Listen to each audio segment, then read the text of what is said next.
Welcome everyone. I'm really pleased to introduce tonight's event very briefly, and then let the speakers and the chair of this roundtable present the whole event. I just want to thank Tom Stammers, who is reader in art and cultural history at the Courtauld, for taking the lead on chairing this roundtable, and all the four speakers, and Tom will introduce them, so I won't say much, but just to remind everyone that this roundtable is set to coincide with the current exhibition at the Courtauld Gallery on the masterpieces from the Oskar Reinhart collection from Winterthur in Switzerland. And so I sort of guess most of you will have seen it already, but if you haven't, just know that it's up for only a few more weeks. So just book your tickets and get down there to Samuel House when you can and if you wish. And I now let Tom conduct the event. Thank you. Thank you very much, Katja, and good evening, everyone. It's very nice to see you. Thank you so much for joining us for this exploration of collecting Impressionism in the early 20th century. As Katja says, I'm reader here at the Courtauld in Art and Cultural History, and I'm also the co-lead on the new MA in Art and Business. And so I hope we might get some discussion to think about the art market as part of thinking about this collecting topic as well. I'm very grateful to the panel for making time to be here for what I'm sure is going to be a very interesting discussion. As Katja says, we're also here to mark the exhibition, which is running at Somerset House. And the Courtauld's been very lucky to be able to borrow 25 really outstanding works from the Winterthur galleries, which are currently closed for renovation. And so it's our great good fortune that they're here in London. And also, I believe Swiss law only changed in 2018 to actually make these loans possible. Yes, you're right. Yeah. So we're doubly lucky.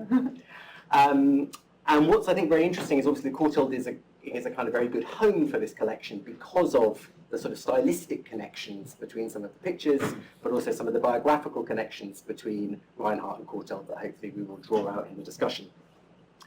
So the format is we're going to think a little bit about Courtauld and Reinhart and their kind of parallel collecting journeys, but then also reflect a little bit on the earlier figures and the earlier taste for Impressionism, both in Britain and in Switzerland. So thank you all for contributing.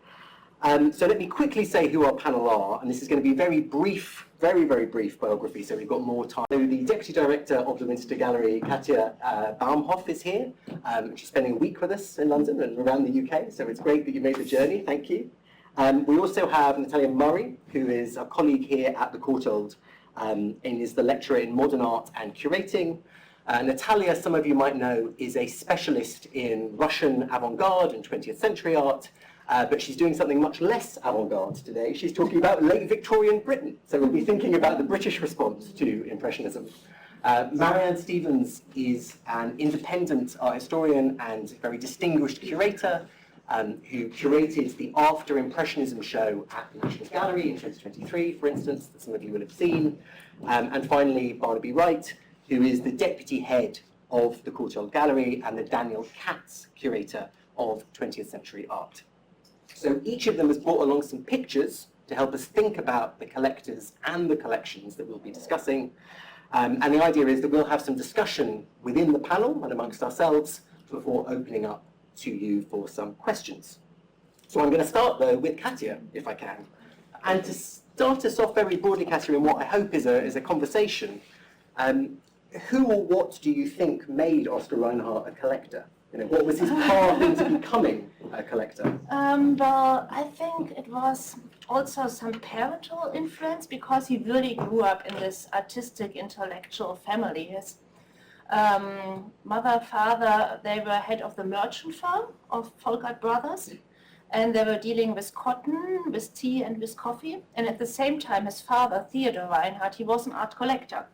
So when Oskar was still a little boy, he took him along to artist studios, and when he was around 20 years old, he wrote in his diary, one of the greatest gifts really growing up with artists and seeing art so often was really looking at the world through artist eyes. And already when he was around 25 years old, he set up wish lists of all the works he would like to own. And I find this quite astonishing because Oskar Reinhart, he was born in 1885.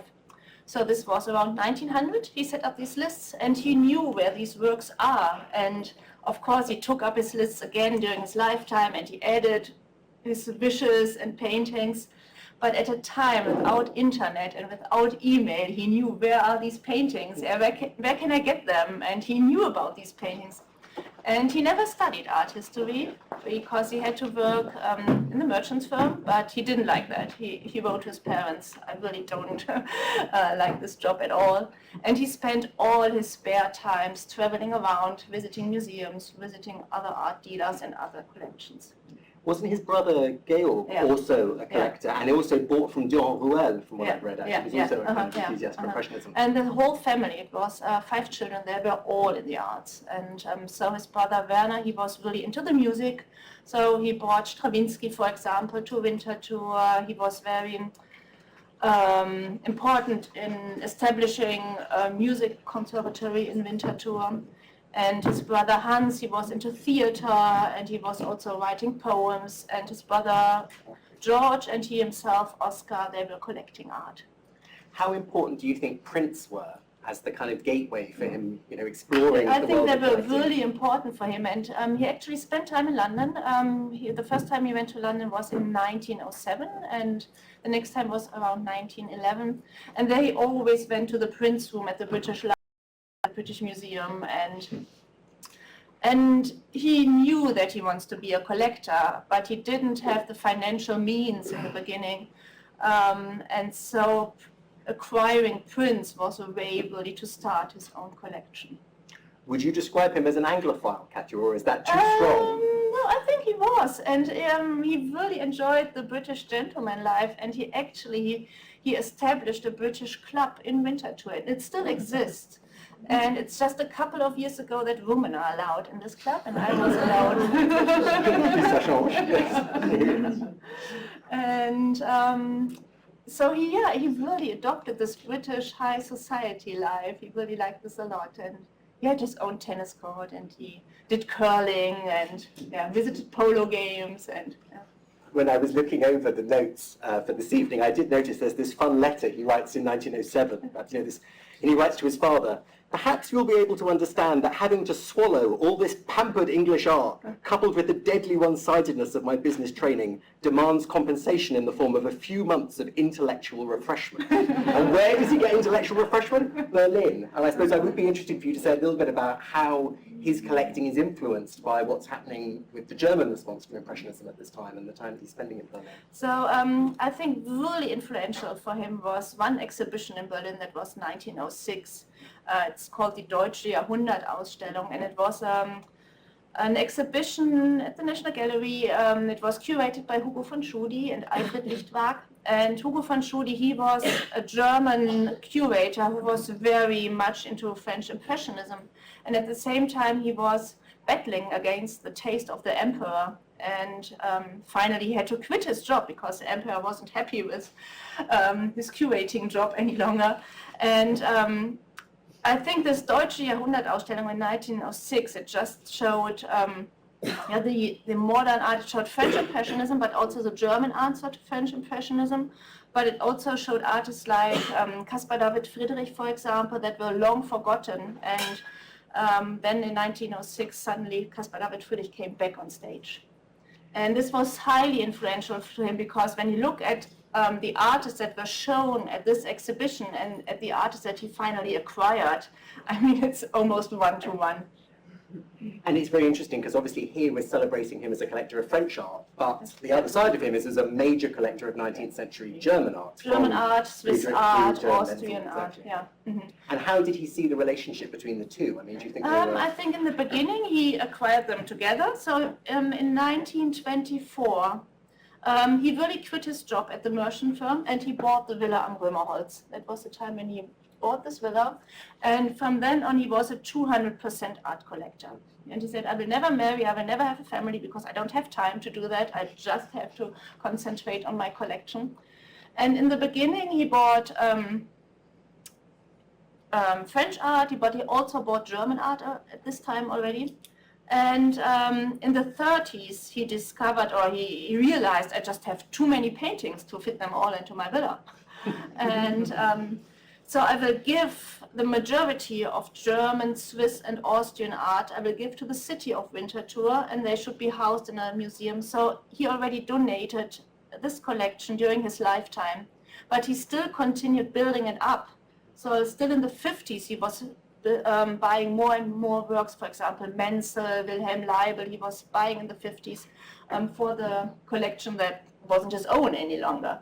And in his villa, he bought, or he displayed, or he had at his, because he lived there, you know, it was in his living rooms, he had a collection of masters, for example, Peter Bruegel, Lucas Cranach, Hans Holbein, and also the predecessors of French Impressionism, Corot, Courbet, Delacroix, and of course then the main core of French Impressionism.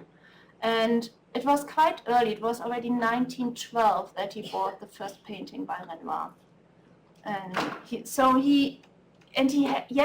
was really early on interested in the painterly mode, how is the treatment of light, of color. He was never so much interested in the subject matter, so he didn't buy any big historical paintings, but he was really more interested in how something is painted than what is painted. Which is reflected in what I've read about how fastidious he was in terms of wanting to inspect pieces Oh personally. yeah, he always had them sent over, yes. and there's so much correspondence. He always had, preferably the painting itself, but also a lot of photographs, and when there were paintings himself, he hung it in his gallery, and sometimes he sent them back. He said like, okay, after 4 weeks I didn't like them, and they didn't fit into my collection. And he was so, he really knew what he wanted to have. And sometimes there were harsh letters, you know, sometimes because dealers offered him works and he said, like, no, well, you don't have to bother me with these works any longer. So he really knew, and he had this eye. Would you say as a result he's quite independent of his dealers, clearly? Because, you know, in terms of the making of this collection... He had his own mind. Of course, he was influenced by other art historians, like Julius Meyer-Gräfe. I think he was totally important for him, and he devoured his...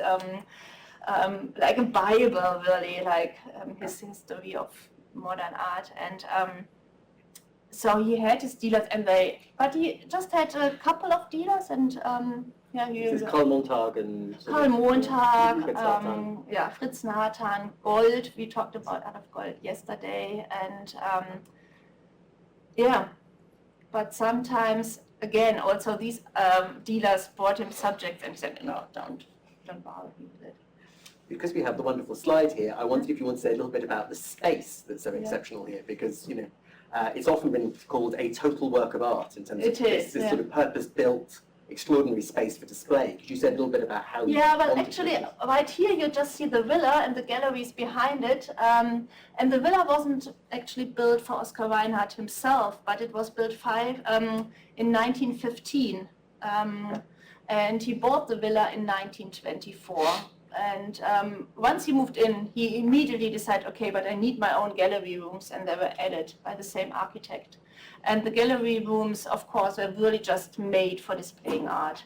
And they're in the fashion of gallery rooms, how they used to be around this time. You have like this really big gallery with a fireplace, and all the light is coming from the rooftop, and you have textile covered walls and a very lively wooden floor. And he wanted furniture and sort of objets d'art interspersed with the pictures. And how he presented his pictures, he didn't order them chronologically, but he really said it must be a Gesamtkunstwerk, it must be really its own piece of art. So he rehang them, and he often rehang his paintings, but it was really made of aesthetical order. You know, he wanted to have this impression, it's like one great aesthetic experience if you enter this gallery. You said earlier, obviously, that although we're celebrating him and his engagement with Impressionism and Post-Impressionism, you know, he's also in the exhibition the wonderful Géricault, there's the wonderful Courbet. I mean, he has quite a deep history of 19th century art. Do you have any sense about how he thinks Impressionism fits with the French school? Yeah, I think he was, as I said before, he was always very interested in the painterly mode and in how the treatment of light, of color. And so he collected works of earlier centuries, also the old masters he acquired. Let me just check it. Yeah, this is an image of him. Do you see himself?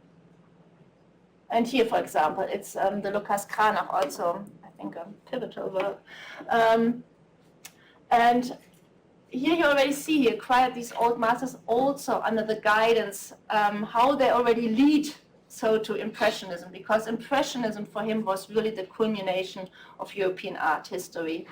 And for example, also when you see, or when you look at the Goya painting that's in the exhibition right now, you can see this is a painting why Oskar Reinhart liked it, you know, it's so much about color and the power really of the paint and such a modern approach, how the salmon steaks are just, I don't know if it's still, it's still, I think. Yeah, but just to show another old master, also a very important work. I think it's the only Bruegel painting in Switzerland, and it's the first painting by Peter Bruegel, or it's the first painting in European art history ever actually showing snowflakes. Mm-hmm. And it was a painting that was copied more than 30 times. Peter Bruegel the elder himself copied it, and then his son, Peter Bruegel the younger, but they always left out the snowflakes, so this is the only painting that. But again, when you look at it closely, it's, of course, here you have a narrative, and you have a narration going on, and you see the adoration of the kings in the left corner. But it's still also the dealing of, for example, just look at the frozen river and the wall and how the paint is applied, how the light breaks through the scene. And I think you can always, when you look for it, why did Oskar Reinhart choose this painting? And I think in all the paintings of his whole collection, you can understand why he chose this painting. So he really had this red string running through his whole, yeah. Listening to you talk about the importance of the space of display, the other thing that struck me from reading is the influence of Wilhelm Hansen in Copenhagen at this point, you know, the Ordrupgarde and so on. And he ends up acquiring a large number of Hansen pictures. Yes. Yeah, and in Ordrupgarde, it's a bit outside of Copenhagen. There's also a gallery, like quite similar. It's a bit smaller, but it's quite similar. And he could acquire all in all 19 paintings within 1 year. It was in 23. At first he bought 12 paintings, and then he decided, okay, I buy another 7. And so this really laid as a groundstone really for his collection, and he bought a lot of Impressionist painting.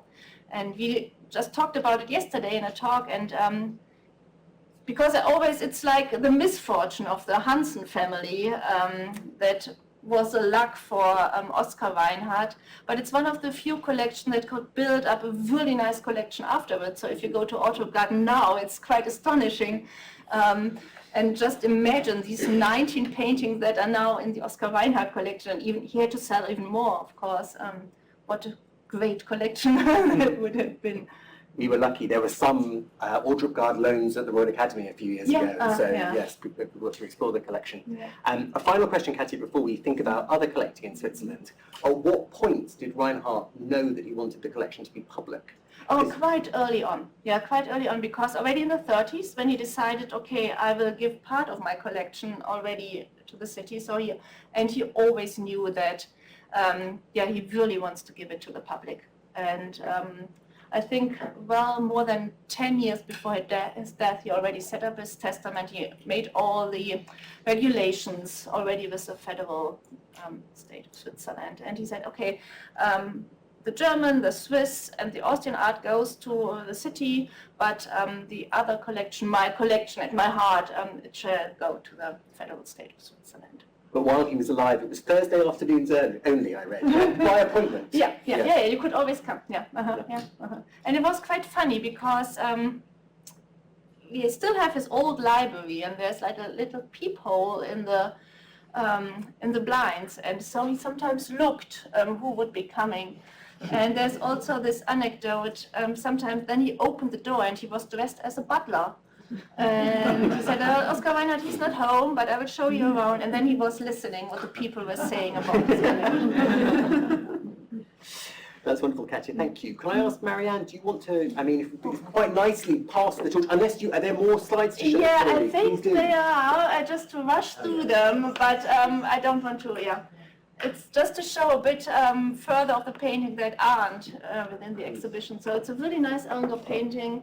And of course, this angle painting connects also not just to Courtauld, but also to Frick, because I think Henry K. Frick is one of the other big collectors this time. And of course, you have seen this painting. This is in the exhibition that's so tying so closely to the Courtauld collection. And again, the Cézanne, of course, also. We chose the Cézanne because, yeah, just to bring them together. And just as a last example, it's one of the most famous Caspar David Friedrich paintings and has just been on show in Germany in the big Caspar David Friedrich exhibitions. And yeah, just to show the Oskar Reinhart collection is also the biggest collection of German Romantic art outside Germany. But I don't want to. A future exhibition. Yeah, a future exhibition. MaryAnne, do you want to go up and show us some of your slides related to other Swiss collectors of Impressionism in the early 20th century? Yes, I'm sorry to be standing rather than sitting because Katja's done a wonderful sort of temporary job. But the subject I'm going to cover is really quite complicated. There are an awful lot of names, and there's even more pictures that are whizzing around. And so I thought maybe it was easier if I could try and give you some sort of structure or presentation which has a structure. So let me start here. This is an view of the interior of Gertrude Dubimüller's drawing room in Solothurn. She was the sister of Josef Müller. They were both collectors. I'll come on to that in a minute. Now, I thought before we go into a lot of detail about this very large number of Swiss collectors running up to Oskar Reinhart, I just would like to note the following 4 points. First of all, that I am looking at primarily Impressionist and Post-Impressionist paintings, although quite a few of the collectors whose names are mentioned did go further into the 20th century, even incorporating Matisse, Picasso, Léger, and so on. But I'm trying to give it a little bit of context for Oskar Reinhart. Secondly, that one of the reasons which, in a way, allows Reinhart and these other collectors to move into modern art collecting was this distinction which is made in the second half of the 19th century between what was deemed to be contemporary art and what was deemed to be modern. Modern had that connotation of the avant-garde and was therefore very important in that regard, and was sort of the gateway, if you like, into the world of Impressionism, Post-Impressionism, and so on. And thirdly, that I'm really looking at collections being made after 1900. It's true that, for example, the Brown collection, they did, Sydney and Jenny did buy a couple of French pictures, including a Buddha, in 1896, but effectively the bulk of the collecting is all post-1900, and at that point, actually really post-1908. And fourthly, that a number of these collectors that I'm going to be talking about very briefly also had a taste for things German and Swiss, modern art. And we already know that Oskar Reinhart was interested in things German. Well, this is also shared by fellow collectors. And that is actually a very important consideration in shaping their own interest in Impressionism. So what are the main characteristics of these Swiss collectors? Oops. Just put up a list for you. You can see how many we're dealing with. This geographic location, first and foremost. And really, the main collections in Switzerland of modern French art was centered in the German-speaking part of Switzerland, and within that, also with concentrations in key sites, and I just listed them here: Winterthur, Zurich, Solothurn, Basel, Neuchâtel, and St. Gallen. Then, secondly, and very importantly, the collectors that we're dealing with were primarily successful industrialists and businessmen engaged in textiles, such as Richard Bühler in Winterthur and Hans Mettler in St. Gallen, paper manufacture in Solothurn, and that brings in Josef Müller and his sister Gertrude. Steel in Winterthur, that's Hans Sulzer, who was related to Jenny Brown, who was based in Winterthur and then Baden. And then the Browns, and engineering, electrical engineering, very successful.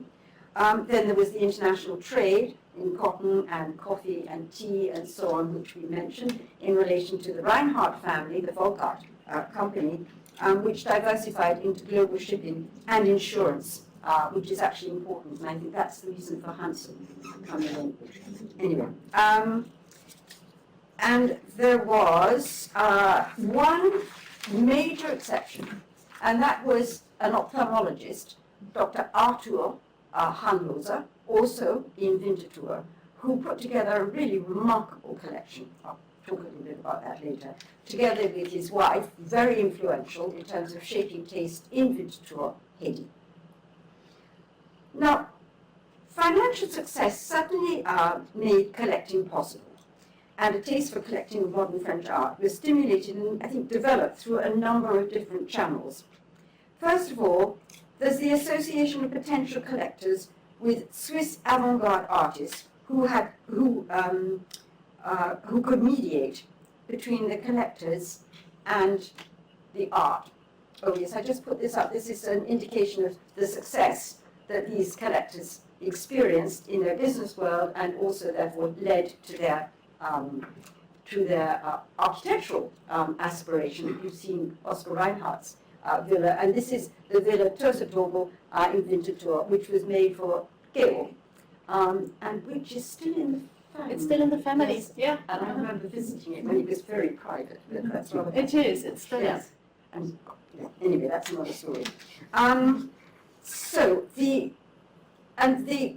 modern Swiss artists who are going to be influential in shaping the taste of some of these early collectors in Winterthur and elsewhere included Kuno Amiet on the left-hand side, Giovanni Giacometti on the right, Felix Vallotton on the left, and Carl Montag, who has already been mentioned, they were all painters, although they also were interested in dealing. Then also, and very importantly in Switzerland, you have the emergence of institutions in Swiss cities which provided platforms for the exposure of modern French art.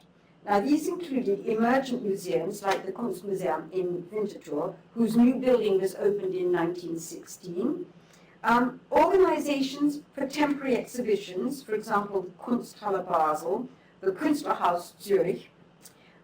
So, for example, the Kunsthalle Basel held an exhibition of French art in 1906, organized by the then director of the Museum of Modern Art in Paris, Musée Luxembourg, and the guy was called Léonce Benedict. Now, the French content for this exhibition was justified by the secretary of the Kunstgesellschaft in Zurich, who said, in Zurich and in Switzerland, we only know the works of these French avant-garde artists through the works of Kuno Amiet and Giovanni Giacometti. We would wish to see the originals with our own eyes, the real Frenchmen. Such has been our wish and that of our artists, and hence justification for holding the exhibition. Now, many key collectors were also involved in these relatively newly established institutions, whether they were exhibition bodies or whether they were actually museums.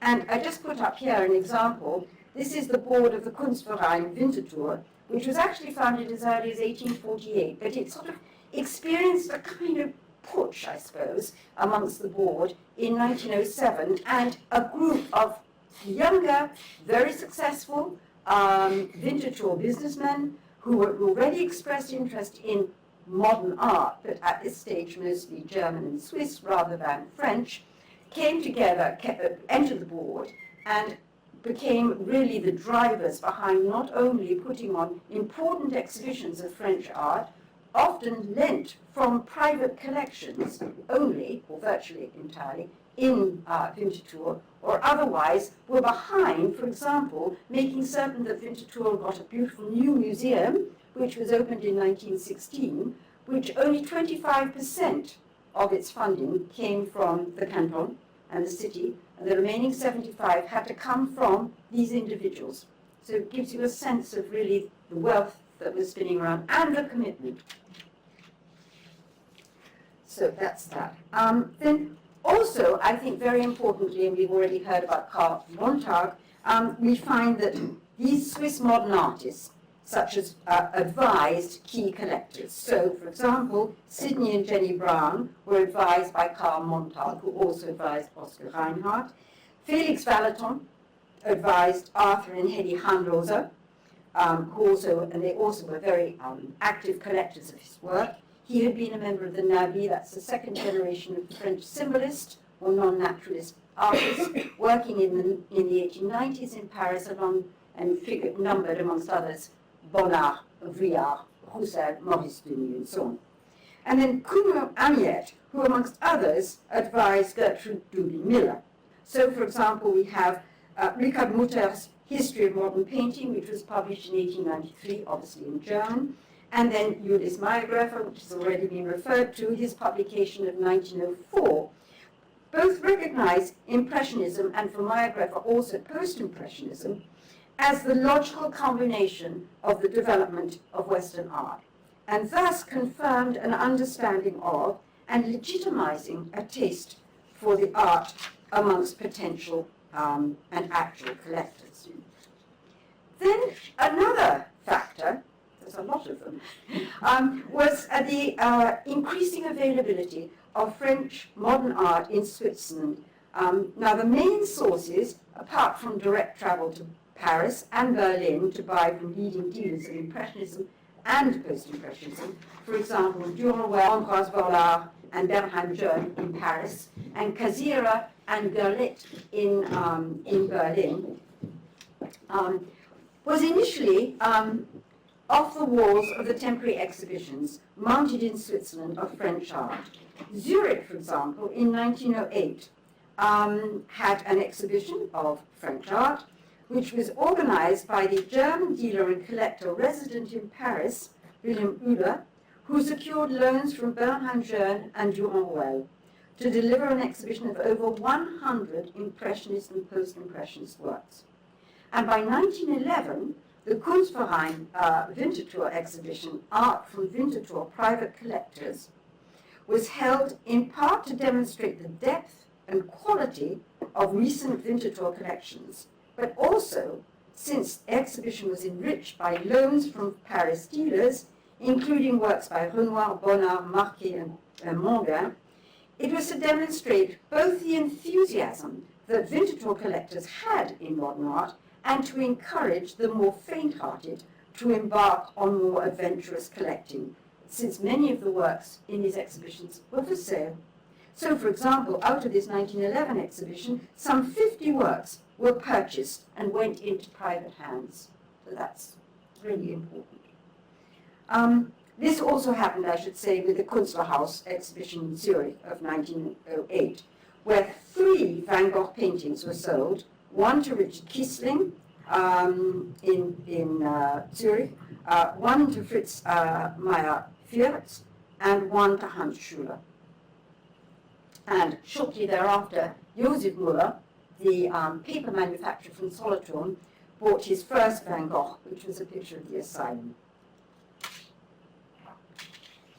Now, the collecting patterns are difficult to be oversimplified, they're difficult to simplify it, but generally speaking, it's true to say that they tended to start round about 1908, and for example, in that year, Sidney and Jenny Brown buy their major Cézanne still life, the one on the left-hand side, in that year. Gertrude Duby Müller bought Van Gogh in the middle image in the spring of 1908, encouraged by, was it Carl Montal? Yes, it was, by Carl Montal. And what's interesting is that she was only 18 at the time. And Josef Müller buys a major Van Gogh in the autumn of 1908, and Georg Reinhart, the brother of Oskar, begins in 1911. Now, many collections were built up at great speed after acquiring their first French modern paintings. For example, Georg Reinhardt's collection grew so rapidly that he was able to publish a catalogue of his collection in 1922. Arthur and Hedy Handloser built their collection over 18 years, from 1908 to 1936. Hans Mettler put together his collection in 14 years, from 1915 to 1929, and Stechlin amassed his collection over 15 years. I'll come back to the matter in a minute. Here we are. And this was the work that he bought actually in 1917, but he was buying his Gauguins very early on. Now, although the Impressionists tended to be collected in general, there certainly was a preference for two artists in particular, Renoir and Cézanne. And so we find, for example, much very significant holdings going into these collections. For example, the Sidney and Jenny Brown collection in Baden ended up with some nearly 40 Renoirs in their holdings. There's another point I can make in a minute.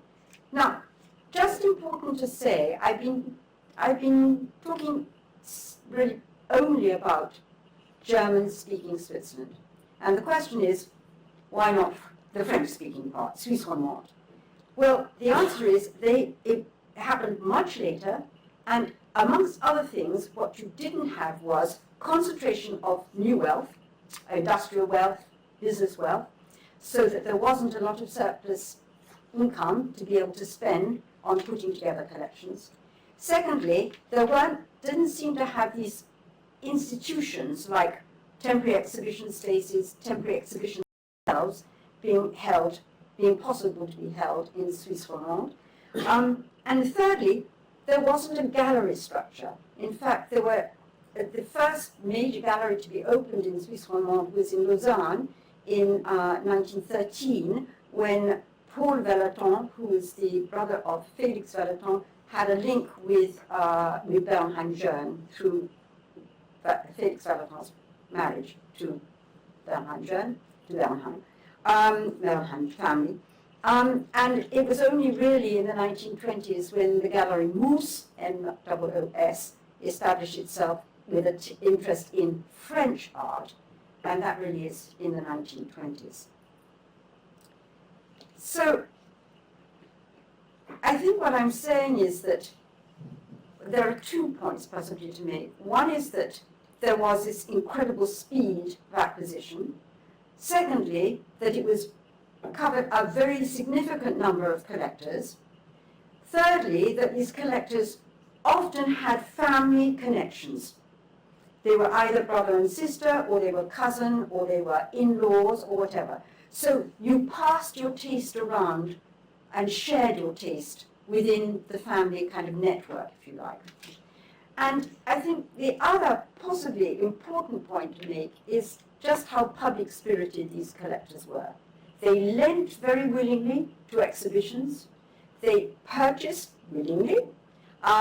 They also very much supported their local institutions, whether it's the Kunstmuseum in Basel, whether it's the Zurich Kunsthaus, or whether it's the Winterthur Kunstmuseum. I think I'll stop there. MaryAnne, thank you so much. That was a wonderful overview of the ecosystem of Swiss collecting. We're going to hear from Natalia in a minute, but before we do, my very quick factual questions, one of which is about Ferdinand Hödler and how important he is in this story, and that you didn't mention him, and the National Gallery's just bought that wonderful Hödler, and I always think about him as being a relay for these sort of international currents. And Hödler was important, and he was important for 2 reasons. A, he was also collected by these collectors before they went into French art. And B, he was exhibiting quite widely across Europe in the 90s and the first decade of the 20th century, alongside French Impressionists and French Post-Impressionist artists. So you would find Hödler hanging beside Renoir, Pissarro, Monet, and so on. And I think that again gave a sort of sense of encouragement, if you like, and also kind of support that if you were going to walk, if you were going to put your toe into something which is not German or Swiss, then there are some Swiss artists who had already, as it were, gone through that experience. And I think that that's actually very important. It's a sort of psychological safety net, if you like, in some ways.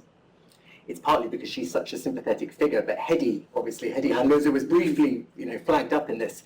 And when you showed the picture of the Kunstvereine, obviously it's a very male world, and I wonder how involved are Swiss women in the collecting and promotion of Impressionism?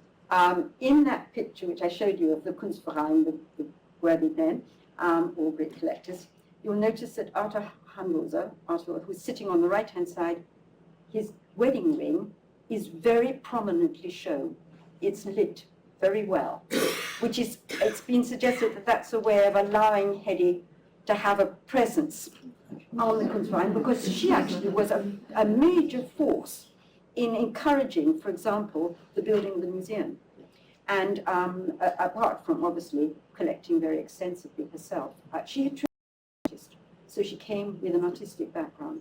I think there is also Gertrude, who patently she put together a fine collection, and I think she certainly was a major force.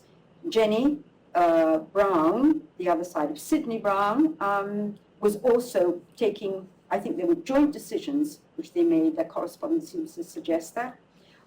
So they were there. And as is often the case, and something that I learned in relation to Durowell and collectors, that you find that there are collectors where the bill is being paid by the husband, but that doesn't indicate that the woman wasn't actually, the wife wasn't the key, the key mover in making the decision to buy this or that work. So I think it's difficult to know unless you can get access to notebooks and journals to actually say, yes, Hedy made that choice, she took that decision. You might hear about that with Elizabeth Courtauld at some Oh, point. may I just shortly add, it was really like this. So Hedy and Arthur, they had this club, and they met every Tuesday, and it's called this Black Coffee Club. Yes, and they met in the Villa Flora, and there they really, it was like a sort of revolution, and they wanted to get rid of the old, how do you say, like the old heads of the Kunstmuseum. Yes. And Hedy, she was really, I think, the driving force behind it. And then the two of them, they were traveling a lot, and they were close friends with the Bonnards, and they spent a lot of time together at the south coast of France. And I think it was really Hedy that made a lot of decisions. Yes, no, I absolutely agree with that. Yeah. Natalia, do you want to tell us about the British dimension of early British responses to Impressionism Yes, before we end with thinking about Courtauld? thank you. Yes, so it was quite difficult to decide what really to include in this very quick presentation, because I don't really know how much you all know.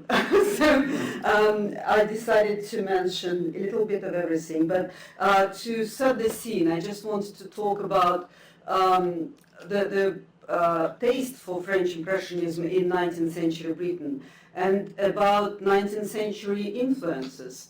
Art dealers who were the main sort of arbiters of taste for French Impressionism in Britain. And of course, this guy, Paul Durand-Ruel, is the main hero here. But to start with, I just wanted to mention that in 1905, Frank Rutter, who was a Sunday Times correspondent, an art critic, he wrote that apart from a solitary painting by Degas in London's Victoria and Albert Museum, there is not in any of our public galleries a single work by a member of that great group of painters known as the French Impressionists.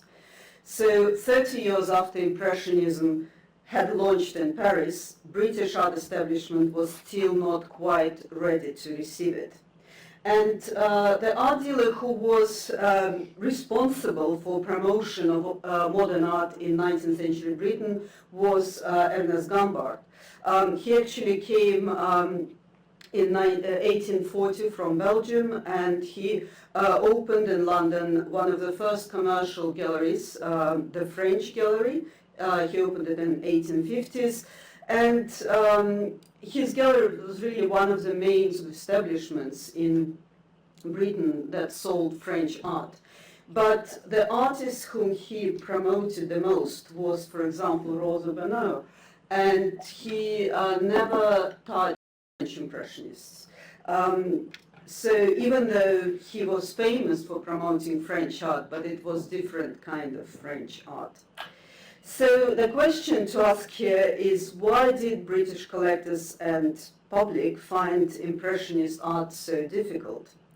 Of course, one of the main criticisms of the French modern painting in Victorian Britain was that form mattered more than content. So it was completely opposite to what you were saying about Reinhart, for whom form was really important. For Victorian Britain, it was still the storytelling that was important. And it was probably one of the main reasons why they found it so hard to accept and admire these paintings. So as Pall Mall Gazette in April 1892 described it, the British public wanted the images of dogs and babies, grannies' chairs and mothers' darlings, of moving tales by flood and field. So, and I just wanted to show you what they actually like at the time. So at the time when Paul Durand-Ruel organized his amazing exhibitions of French Impressionists in London, that's the painting that was very popular, and that's the painting that was sold at the Royal Academy Summer Exhibition. So I think it's quite important to see actually what sort of paintings British public did expect. So Paul Durand-Ruel nevertheless opened his first exhibition of French art on 17th of December 1870. And he opened it in order to raise funds for the distressed peasantry of France. And Monet contributed a painting which he had brought with him from France, which you can see here. And Pissarro included two paintings, The Snow Effect and Upper Norwood. Of course, Paul Durand-Ruel, Monet, and Pissarro, they were all in London at the time because they escaped to London during the Franco-Prussian War, and that's actually where they met, in London, before Impressionism was even established. So these are the paintings that were first exhibited in London, even before the first Impressionist exhibition. And 3 months after his arrival in London, Durand-Ruel rented the German Gallery on New Bond Street and hosted their exhibitions of modern French artists every year between 1870 and 1875. So in 1872, he included 14 works by Monet in his exhibition. Of course, so he exhibits 14 works by Monet, but that's what public buys in the same year, just for the contrast. So Monet versus this. Yes, and from 1873 to 1875, Paul Durand-Ruel held 2 exhibitions per year, in which he included French Impressionists alongside Barbizon artists, who of course were much better established at the time. And each exhibition usually presented around 150 works, so they were really proper big exhibitions. One of the earliest mentions of Impressionist exhibition appeared in the Times in April 1874. And it said, "One seems to see such work as evidence of as wild a spirit of anarchy at work in French painting as in French politics." So, of course, one of the factors that was important here is that Britain and France were always a bit of a competitors. So, and as a Russian person, I'm not going to comment on it, but it is obvious, and it was like this for a while. And 2 major works which would be purchased by Samuel Courtauld in the 1920s appeared in Durand-Ruel exhibition in November 1874. So it was this painting, Renard's The Loge, and Degas' 2 Dances. And London critics found the subject of Renard's paintings deficient in interest. Because, of course, you know what they found efficient in interest. In 1875, Durand-Ruel exhibited 2,300 works by modern French artists. And the next exhibition was only held in 1882. between 1882 and 1884, he mounted 3 summer exhibitions in London aimed specifically at promotion of the Impressionists. And all of them were commercial failure. In 1883, he included 50 works by Impressionists, and at the time, while he was organizing this exhibition, this was one of the most popular painting in Britain. And you can, I'm not going to read it because I'm sure you can as well, but it was taken around Britain on a train. It was a real amazing masterpiece, and the Queen was in great support of this painting. So this just sets the scene. This was the taste in Britain at the time. But 1883 was a real sort of breakthrough. So it was the time when Impressionism really sort of appeared in England properly. But only one painting by Degas was sold. And during the later 1880s and 1890s, small numbers of French Impressionist works were shown by commercial galleries and artists' associations. In 1889, the Courtauld Gallery staged the first solo exhibition of Monet, which included 20 paintings. But however, after the private view, the exhibition was virtually deserted. In the 1890s, the New English Art Club exhibited a few French Impressionist paintings. So there was certainly a lot of attempts to promote Impressionism in England. And a lot of paintings that you now see at the Courtauld Gallery were actually exhibited in London already in the 1880s, but nobody was interested. So it was a bit of a missed opportunity, really.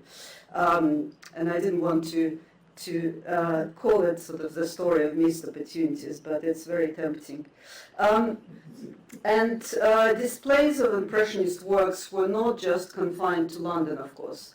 The pioneering dealer Alex Wright became an important promoter of modern French painting in Glasgow, and he was well connected with artists in Paris. He even shared apartment with Theo and Vincent van Gogh in 1887. He opened his gallery in Glasgow in 1889, and it was known as Les Sociétés des Beaux-Arts, and it sold works by Degas, Manet, Monet, Sisley, and Pissarro, mainly to Scottish merchants and industrialists. In 1905, of course, Paul Durand-Ruel returned to London and organized this very important exhibition, which included 315 works by the French Impressionists. This work also was included in the 1905 exhibition, but wasn't purchased by anybody until Courtauld bought it for the National Gallery in 1920s. And there was another remarkable exhibition which I very briefly want to mention. It opened in summer 1910 in Brighton. It was organized by Paris-based dealer and correspondent of Burlington magazine, Robert Dell, and it presented the development of French art from Courtauld and Barbizon school to Impressionists and Post-impressionists as well. And it was a really important exhibition, and since that exhibition, which for the first time showed these vibrant colors of neo-impressionists, the gates were opened, and then Roger Fry, of course, organized his seminal exhibition, which opened in November 1910 in London. So this is a very brief overview of the dealers and taste for French Impressionism. Can I just say a few more things? But the real struggle was persuading the National Gallery to accept works by French Impressionism. So Frank Ratter, whom I mentioned already, he bought this painting from Paul Durand-Ruel in 1905, and he tried to give it to the National Gallery, but they refused. And one of the trustees said that I should as soon expect to hear moment service being conducted in St. Paul's Cathedral as to see an exhibition of the works of the modern French art rebels in the sacred precincts of Trafalgar Square. And of course, the National Gallery said that they just didn't accept works by living by living artists, but a lot of Impressionists were already quite dead by then, but nevertheless they still didn't want them. So it took 47 years after this painting was first shown in London for the National Gallery to finally exhibit it. And it was mainly because Hugh Lane, who was one of these major collectors and dealers, he died in the singing of Lusitania in 1915, and he bequested his paintings. Well, there are a lot of controversies, and I don't have time to go into it. Anyway, they were exhibited in 1917 at the National Gallery. So now just a few words about collectors. Is it okay? Sorry. So these are the works which were in Hugh Lane bequest, which of course you know at the National Gallery. So nevertheless, despite this difficulty of accepting French Impressionism in England, there were these rather unexpected collectors of French Impressionism. So one of them was Henry Hill, who was a wealthy tradesman. He was a military tailor, and he lived in Brighton from 1860s. He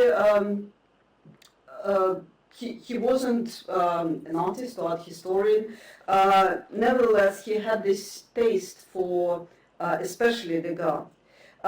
So he owned a grand total of 728 works plus 20 sculptures, and of 728 pictures there were 528 paintings, and half of them was by French artists. Majority of his works were by contemporary artists who were alive in Henry Hill's lifetime, and 400 of them, so more than 50%, were actually landscapes. And two factors probably: that was his house in Brighton, which is still there. Of course, it wasn't far from the Chain Pier where the ferry from France would come, and apparently his house was visited by Degas. He built this art gallery in the back of his house where he exhibited his collection, and he encouraged people to come and see it. And he also lended works from his collection to the Brighton Museum, which was established in 1873. He bought his first work by Degas in 1874 from Durand Royal Gallery, and then after the management transferred to Deschamps, he bought 6 more works from Deschamps, including one of the most scandalous painting, L'Absente, which was known as Figures at the Cafe at the time. And of course, after Hill died, his paintings were sold at Christie's auction, and Absente was first bought by Alex Reed, and then it was sold to Arthur Kay, and unfortunately it went then back to Paris, and it's now at Musée d'Orsay. Hill's influence on Brighton public taste for French Impressionism is really hard to overestimate. And then I just very quickly wanted to mention a few more collectors. There was first Scottish collector of Impressionists, Greenock sugar refiner, James Duncan, who acquired this painting, Renoir's The Bay of Naples, from Durand Rail in 1883. And then one of the most significant Scottish collectors was William Burrell, who acquired at least 24 works by Degas during his lifetime, as well as paintings by Sisley, Renoir, Pissarro, Monet, and Cézanne. And in the very end, I wanted to mention women collectors, who of course included Davis sisters in Wales, who were quite sort of extraordinary in their taste for Impressionism, and they started sort of buying in 1908, and in 1920 they bought 8 works by Pissarro, 6 by Maurice Flamel, 4 Cézanne, and so on. And of course, they apparently were responsible for Courtauld's taste for Cézanne.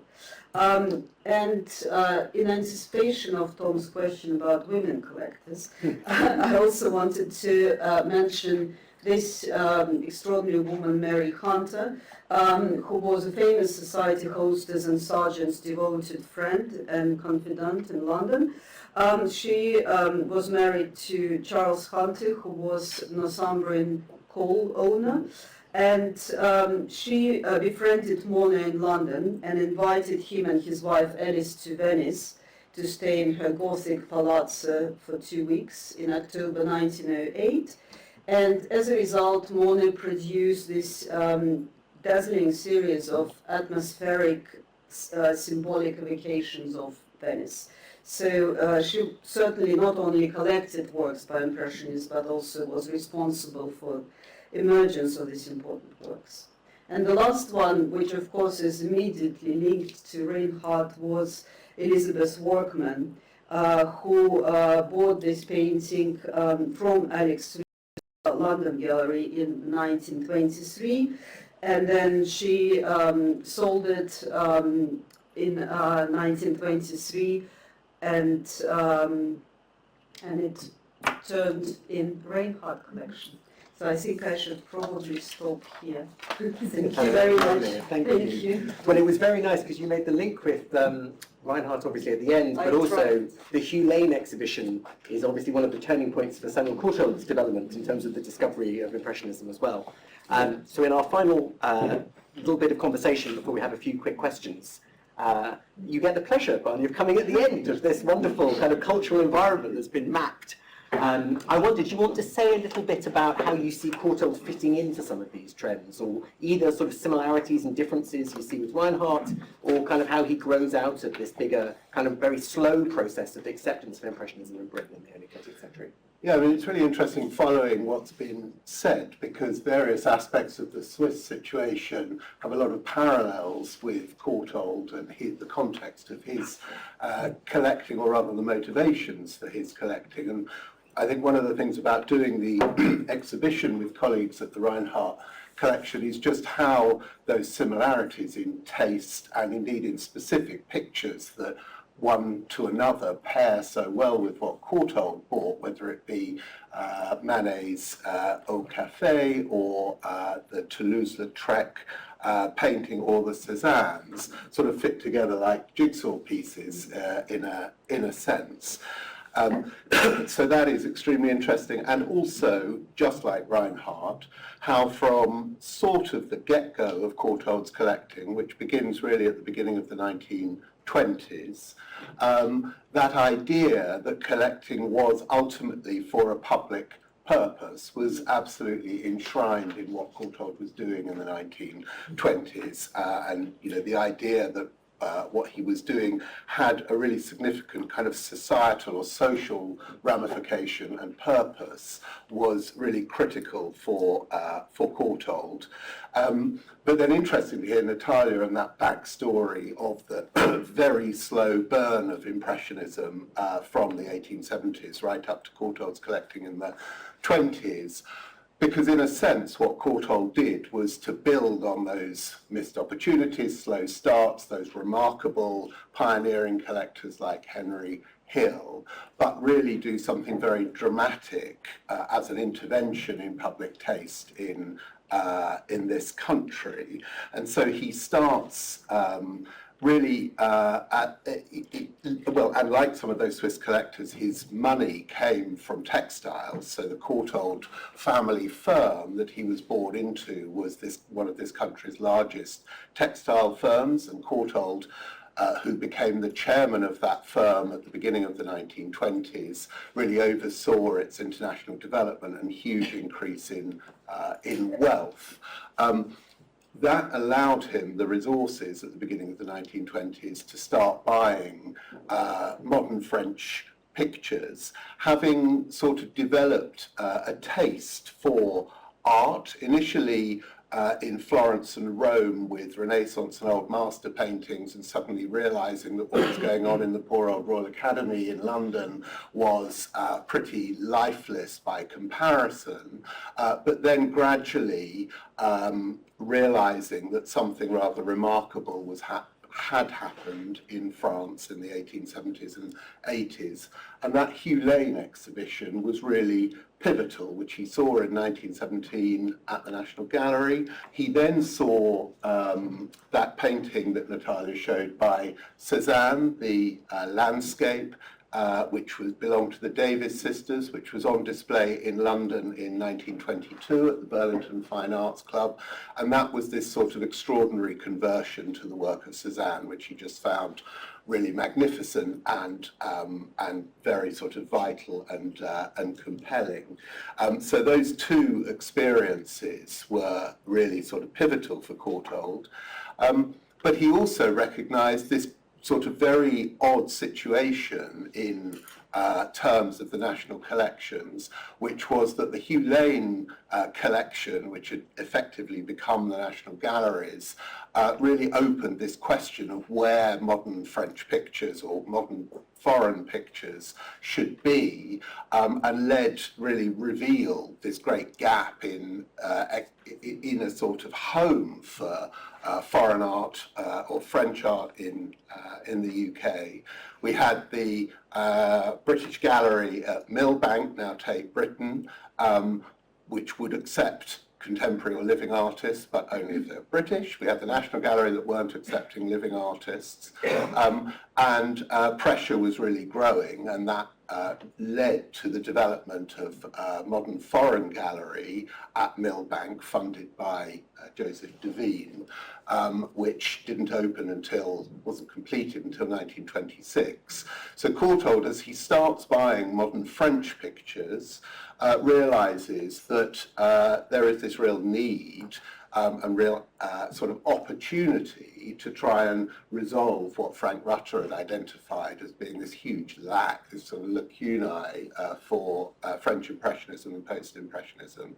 And so he sets about putting together his private collection, which is what is now largely at the Courtauld Gallery, but at pretty much the same time, and from 1923, establishes the Courtauld Fund. So he gives £50,000 to the nation for the purchase of Impressionist and Post-Impressionist pictures. Vast sum, that's double the amount Devine had given to build the modern Foreign Gallery at Millbank, for example. So really massive intervention. He chairs that fund, and in a sort of spending spree of about 3 years, buys some remarkable pictures for the nation, including Seurat's Bathers, Van Gogh's Chair, Van Gogh's Sunflowers, the first Cézannes to enter the national collection. So, and Miss Lala, for example. So his private collecting is sort of hand in glove with this idea of collecting for the nation. And indeed, the collection that he puts together and installs from 1926 at his house, Hume House in Portman Square here, and you see on the walls some of the pictures that are now sort of icons of the Courtauld Gallery. Renoir's La Loge, for example, and Manet's Banks of the Seine. He was really in the 1920s putting together those pictures already with this idea that they also would become part of the public collections. There was this feeling that they might actually join the Courtauld Fund pictures at the National Gallery, or rather where it was installed originally in the Foreign Gallery at Millbank, so not in the Trafalgar Square National Gallery, but at Millbank. And I think the National Gallery themselves thought that was going to happen. But as we know, by the really into the 1930s, Courtauld and others, plans were afoot to establish an institute to study art history, which we're sitting in part of now, and the collection became part of the new Courtauld Institute of Art, which opened in 1932. Question of ignorance on my part. It is very interesting comparing Hume House to what Reinhart creates, and I don't know whether Courtauld ever considered creating more modern interiors for the collection, whether he ever felt that there was a dissonance between the Robert Adams setting and these kind of French modern paintings, or if it was he really felt that they formed a harmonious ensemble. Yeah, I think unlike Reinhardt, he didn't think of it quite in that Gesamtkunstwerk way, didn't build a gallery for them. He lived in this opulent Robert Adam house in Portman Square, and as he was buying these pictures in the 20s, wanted to buy pictures that would fit into that house, so there was an ensemble feeling about them, but it was not in quite the same way as Reinhardt. And I don't think in quite the same way he thought about the entire shape of the collection. Courtauld really wanted to buy pictures by the leading figures of Impressionism and Post-impressionism. He made lists as well of who those artists were or should be, but he really wanted to buy individual great works by those artists, and he did so largely in 2s and 3s, 3 great Monets, 2 great Van Goghs, with Cézanne being the major exception. Cézanne he loved above all else and collected in the greatest depth. He too, it should be said, collected together with his wife, Elizabeth Courtauld. And over recent years, we've tried to write her back into the story, or more prominently in the story, but they definitely bought together.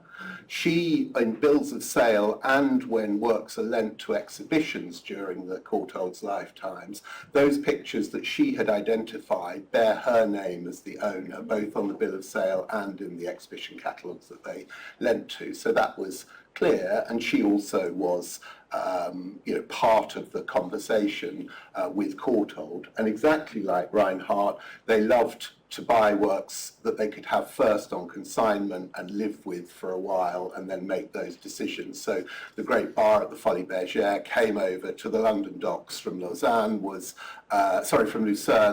then installed in Hume House, and they lived with that picture for a while before making the decision to buy it.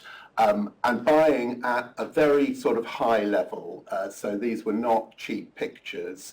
The bar at the Folies Bergère and Renoir's La Loge, most expensive purchases, they were both actually £22,600. If you consider that the Courtauld Fund, the whole Courtauld Fund, was £50,000, those two pictures alone were pretty much at that level. I think that also reflects where artists like Renoir and Manet had got to by that point. We're talking 1925 now. That's an enormous amount. I'm always slightly hesitant about using these historic currency converters, but if you do, you're in a range, the 50,000 mark is in a range of about £3 to £4 million, which obviously relative values of art today are totally off, but it is for that time, that was a really huge amount of money that was being spent on these pictures. And because you mentioned the bar, one of the bidders, and obviously who withdrew, was Alfred Barnes, who was interested in the bar and obviously didn't get it. Yes, and there's a theme that's been running through a lot of the papers about Americans also starting to appear in this market. You talked about Frick earlier as well, and how mindful Courtauld was about the fact that this is becoming a much more intense competition with American buyers as well, and hence that sense of urgency in the 20s. Yeah, Barnes thought the bar was too expensive, and so didn't pursue it. But definitely Courtauld was buying in this sort of fully international market. He did actually go to MaryAnne just before it sort of opened more fully in the 20s to see Barnes and to see the collection there. Both of them, Barnes and Courtauld, shared an advisor in the form of a man called Percy Moore Turner, who ran the Independent Gallery in London and was hugely well connected in Paris, where he'd lived for at least a couple of decades. And Percy Moore Turner was a really important intermediary and agent for quite a lot of these purchases. To some extent, unlike Reinhardt, Courtauld was focused on buying largely in Paris and in the UK, less so further afield in Germany, although there are exceptions. Just before we open some questions from the floor to wrap up, could you just remind everybody about the moment that Reinhardt and Courtauld met? Because obviously it's quite nice, we've thought about these people in parallel, but let's think about the moment that they actually converge. Yeah, well, I found out the diary, so they actually met in 1932.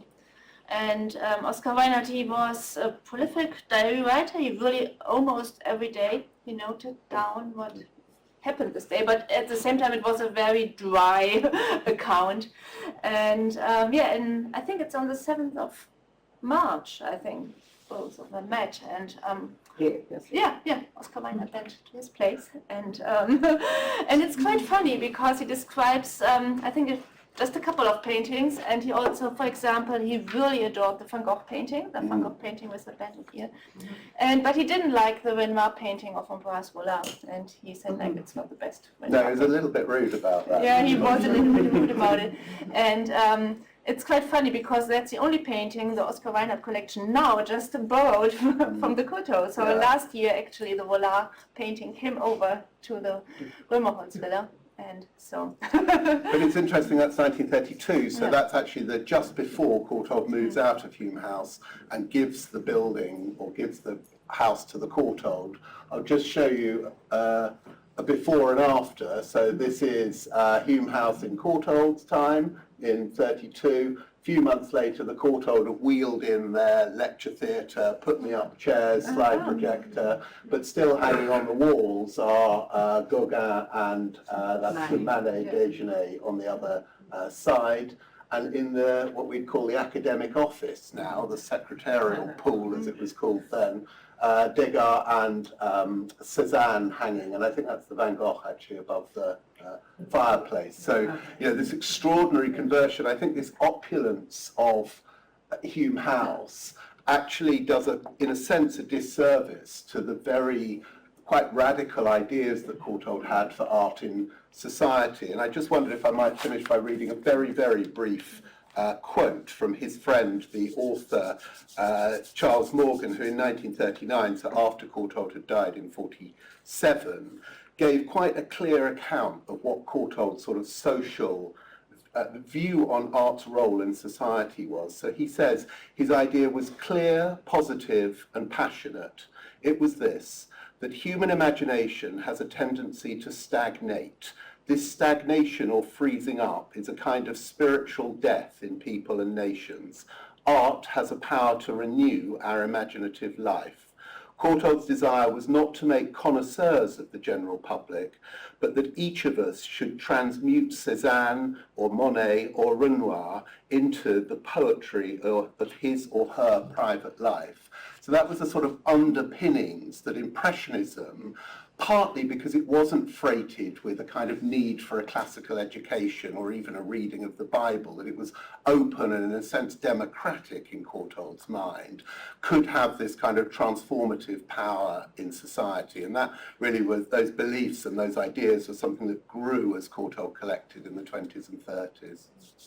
We won't be able to top that. That was beautiful. At which point, with our final 10 minutes, because we're going to finish at 7 o'clock, can I ask if people have any questions? If you'd like to put your hand up. We have a roving mic. I mean, I wanted to rush to the defence of Victorian cow painters.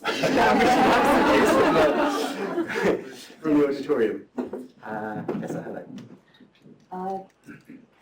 I just wondered whether Samuel Courtauld was influenced by his Huguenot heritage in engaging with contemporary French culture. Is there any evidence for that? There's not sort of evidence of that specifically, although it's hard to imagine that part of that wasn't in his mind. I think that his family background, they were Unitarians, so non-conformists, and with a sort of Unitarian sort of belief and drive to do good in society. I think that really, that background in philanthropy and social purpose was what came through his family background and into the way he saw art and society and the role he might play.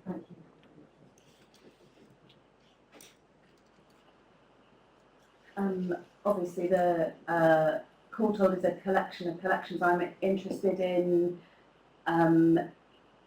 Courtauld's conversations with the other collectors that donated to the Courtauld Gallery and set up its whole collection together. If his view was so strongly that Impressionist art was so important for the nation, what was his view on such different collections coming together? So there's a chronology here that sort of needs unpicking. Quite a lot of the Courtauld collection came to the Courtauld after Samuel Courtauld's death in the decades following. So the sort of great old master collection of Count's Island didn't come until 1978. But the sort of setting up of the Courtauld Institute wasn't Courtauld alone. That was driven by this kind of small group, which included Lord Lee of Fareham, who collected Botticelli and Cranach and other artists. And Courtauld's view of art was by no means limited, his love of art was by no means limited to Impressionism.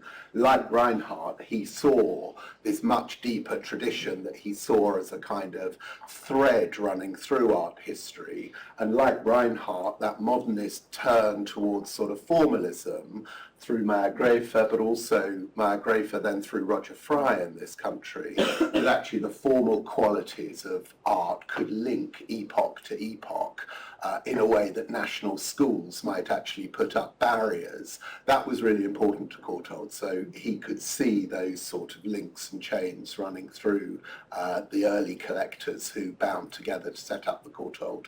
And indeed, he was closely associated with the Bloomsbury group and that set of sort of avant-garde painters in London in the teens and 20s.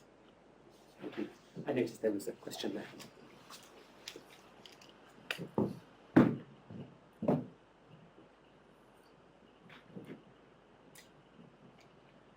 So I want to start with a small observation. I think what we've been talking about largely conservative collectors, and like say the Russians or the Coen sisters or even Barnes, they don't really engage much with current artists in the way that that the others do. But my question is, where is the art? Well, how is it circulating? Today it would be largely the auction houses. Again, my impression from what you've said is that it's going through collectors from one generation to the next. You're talking about essentially third generation collectors here. Thank you. Does one of you want to pick up on that? Yes, well, I could pick up initially. I think to call the early Swiss collectors, in other words, who were collecting within the first decade and a half of the 20th century, conservative, they certainly were not. And if you got that impression, then that's my mistake. They're buying, and the reason why I didn't go further chronologically into the 20th century was purely because we were primarily focusing on Impressionism and to a certain extent Post-Impressionism in relation to Reinhart and Courtauld. But several of the collectors were buying in the 20s, and even earlier than that, they were acquiring Picasso, Léger, Guérin. Reinhart had a very interesting collection of 20th century so-called modern French. And so I think you will find, and certainly buying Fauve, Matisse, Mangan, Marquet, and so on, Camoin, they're all in there. So that I don't think they were in any sense limited to thinking only in terms of cutting off with Impressionism or even Post-Impressionism. Having got that far, they then take the next steps into the 20th century, and that's completely consistent with where their thinking was. Might I add something?